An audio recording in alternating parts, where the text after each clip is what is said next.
Respectfully, I would like you to do your job and not release children to human traffickers. Respectfully, that's what I would like. I'd like you not facilitate the largest child trafficking ring in American history. Thank you, Senator Grassley. Senator Hawley. Thank you, Mr. Chairman. Ms. Marcos, can I just start with you? You testified a moment ago to Senator Butler that every child gets a Know Your Rights presentation. Is that correct? That is correct. Is that before or after you release them to labor traffickers? Senator, every child that comes into our care gets a Know Your Rights presentation as well as... Have you read these New York Times reports? These stories, the series of stories the New York Times has done on the children who are in your care? Have you read them? Yes, I have. Have you read that children are scrubbing dishes, they are operating heavy machinery, they are delivering meals, they are harvesting coffee, they are working construction, they are working as housekeepers, they are working overnight shifts at plants where they are not paid, they are not going to school, they are not cared for, they are not giving meals, almost all of it illegally. Are you aware of that? That's a yes or no. Yes. Do the Know Your Rights presentation help them in those situations? Senator, ORR... That's a yes or no, I think. Do you really think that you're helping these children by releasing them to labor traffickers and, yes, sex traffickers? 85,000 children whom you have no contact with, and your answer is we gave them a presentation before we turned them over to these people who are exploiting them on a scale not seen in this country for 100 years, a century. A century. It's a disgrace in the United States of America. Let me ask you this. You did an audit, I noticed, where you gave yourself a clean bill of health. So just tell me this. Do you require sponsors to document their relationship with the child? Senator, we have a thorough vetting process. Do you require sponsors to document their relationship with the child? Yes, we go through No, you do not. You do not. Have you read the Senate's Permanent Subcommittee on Investigations reports on your office? There was one in 2016, there was one in 2018, there was one in 2020, there was one in 2022, spanning administrations. What they found is you do not require sponsors to document their relationship with the child. You release them anyway. What about background checks? Do you require background checks on all adults in the household? In cases where the child is being released to their parents, we do not require background checks. But Senator, I would really like... Do you require background checks on all adults in the household in any case? Yes, in some cases we do. What percentage of cases do you do background checks on the adults in the household? I don't have that number in front of me. Do you do home visits in all cases? You can actually see where these children are being released, whose care you're putting them in? We do not do home visits in all cases. Senator, I'd really like the opportunity to talk about what we are doing. I know what you're doing, and it's incredibly and totally inadequate. And we can read about it in the New York Times. Since you say you've read it, let's talk a little bit about that New York Times report if we could. Here's a quote from the April 17th installment. Again and again, veteran government staffers and outside contractors told HHS, including reports that reached the Secretary, that children appeared to be at risk. Did you warn the Secretary that children were at risk?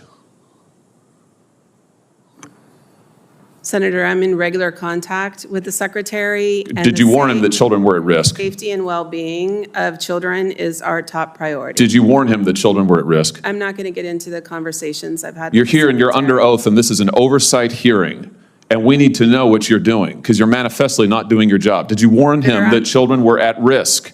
Do you believe that children are at risk? Let's start with that. Yes. Okay. Did you warn the Secretary? Senator, I'm not going to get into the specifics of my conversation, but I would like the opportunity Why wouldn't you warn the Secretary that children were at risk? I would like the opportunity to talk about what we Let's look at what the Secretary said to you. The other one, James. Yeah, that one. At least 5 HHS staff members said they were pushed out after raising concerns about child safety. Mr. Becerra, the Secretary, told the ORR director, that's you, right, that if she could not increase the number of discharges, he would find someone who could. And then he went on to say that if Henry Ford had run his plants like this, he would never have become famous and rich. This is not the way you do an assembly line. get the kids out, run them through, get them out to those sponsors, those traffickers. Why didn't you resign when he said this? Do you think that this is morally acceptable? Senator, I joined ORR in September of 2022. I believe that was reported prior to my arrival, but I cannot speak. This is from an article this year. I can't speak to what the secretary. Do you think that this is acceptable to run ORR like an assembly line and to release these children to traffickers? I can assure you we do not run ORR like an assembly line. The safety and well-being of children is our top concern, and by Plainly statute, not. Plainly, it is not your top concern because you have managed to lose 85,000 of them. And the Times knows where they are, or 2/3 of them, and they're with labor traffickers. It's unbelievable. Let me just ask you this. How many kids right now, the 430,000 approximately, unaccompanied children have crossed the border under this administration? It's an astounding number. How many are you in regular contact with right now? Senator, we have a number of different providers across the country who But what's the provide number? What's the different- number? How many of you are you in? You said child welfare is your top concern. What's the number? I don't have the specific numbers. How can you not know? Why Because- would you come to this hearing and not know?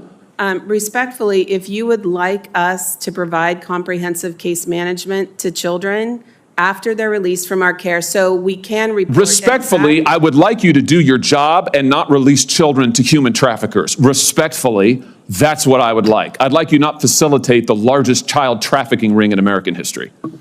Thank you, Mr. Chairman. Senator Ossoff. Thank you, Mr. Let's set the stage for what you just watched, because this wasn't a partisan ambush or a gotcha moment designed for social media. This was a United States senator doing the one thing Congress is actually supposed to do: hold the executive branch accountable for the lives of real people. In this case, children, and not a small number of children. We're talking about 85,000 kids who passed through a government program, were handed off to sponsors, and then simply vanished from any government record whatsoever. The woman Senator Hawley is questioning is the director of the Office of Refugee Resettlement, the federal agency inside HHS that is legally responsible for the care and placement of every unaccompanied minor who crosses the southern border. Her job, by law, is to ensure these children are safe, full stop. And what Hawley methodically establishes in just 6 minutes is that she has failed at that job on almost every measurable level, and she knows it. Start with the Know Your Rights presentation. She proudly tells Senator Butler, moments before Hawley steps in, that every child receives one. Hawley's response is surgical. Is that before or after you release them to labor traffickers? That single question exposes the entire hollow framework of what ORR calls child welfare. A slideshow presentation given to frightened children, many of whom don't speak English, before they're handed off to adults whose backgrounds haven't been properly checked, in homes that have never been inspected. And the agency considers that adequate. Then Hawley goes to the New York Times. He's not operating on rumor or Republican talking points here. He's citing a major investigative series from one of the most liberal newspapers in the country, a series that documented children scrubbing dishes, operating heavy machinery, harvesting coffee, working overnight factory shifts without pay, not attending school, not receiving meals. This is child labor on a mass scale. He asks her directly, "Are you aware of this?" She says yes. Then he asks if the Know Your Rights presentation helps them in those situations. Watch her face when she realizes there is no good answer. Here is the part of this exchange that deserves more attention than it's getting. Hawley brings up four separate Senate oversight reports on ORR. One from 2016, one from 2018, one from 2020, one from 2022, spanning both Republican and Democrat administrations. And the consistent finding across all of them is the same. ORR does not require sponsors to document their relationship to the child. It does not conduct background checks on all adults in the household. It does not perform home visits before placement. These are not new problems that emerged under Biden. They are structural failures that have been documented, reported, and ignored for nearly a decade. The exchange about background checks should make every parent in this country furious. When Hawley asks whether ORR requires background checks on all adults in the household, not just the sponsor, but everyone living in that home, she admits they do not always require them. She can't tell him what percentage of cases involve background checks. She can't tell him how many of the 430,000 children who've crossed under this administration are currently being monitored. She shows up to a Senate oversight hearing without any of those numbers. If child welfare were truly her agency's top priority, as she repeats like a mantra, she would have had those numbers memorized before she walked into that room. And then there's the secretary. The New York Times reported that Secretary Becerra told the ORR director, the woman sitting right there, that if she couldn't increase the number of discharges, he would find someone who could. And then he compared the process to a Henry Ford assembly line. Get the kids out, run them through, move on to the next one. Hawley asks her point blank, "Did you warn the secretary that children were at risk?" She refuses to answer. He asks if she believes children are at risk. She says yes. Then why wouldn't you warn him? She says she's not going to get into her private conversations. That evasion, on that specific question, under oath, in a public hearing, tells you everything you need to know about how this agency operates. Here is what I want every person watching this to understand. This is not a political issue in the way Washington wants you to think about it. The instinct is to frame this as Republicans attacking a Biden official, Democrats defending immigrants, the usual tribalism. But 85,000 missing children is not a partisan number. It doesn't care what party you belong to. And the New York Times, not exactly a right-wing outlet, spent months documenting what happened to those kids. Labor trafficking, sex trafficking, children working in factories and fields while the federal agency responsible for them was checking its discharge numbers like a production quota. Senator Hawley's final line: "I'd like you not to facilitate the largest child trafficking ring in American history," is a serious accusation. Some people will say it's too harsh, too political, too inflammatory. But look at the facts he laid out in those 6 minutes. 85,000 children with no contact, no follow-up, no home visits, no confirmed background checks. A secretary who treated child placements like a factory output metric. 4 oversight reports over 6 years documenting the same failures with no correction. At what point does systemic, documented negligence that enables trafficking on this scale earn that description?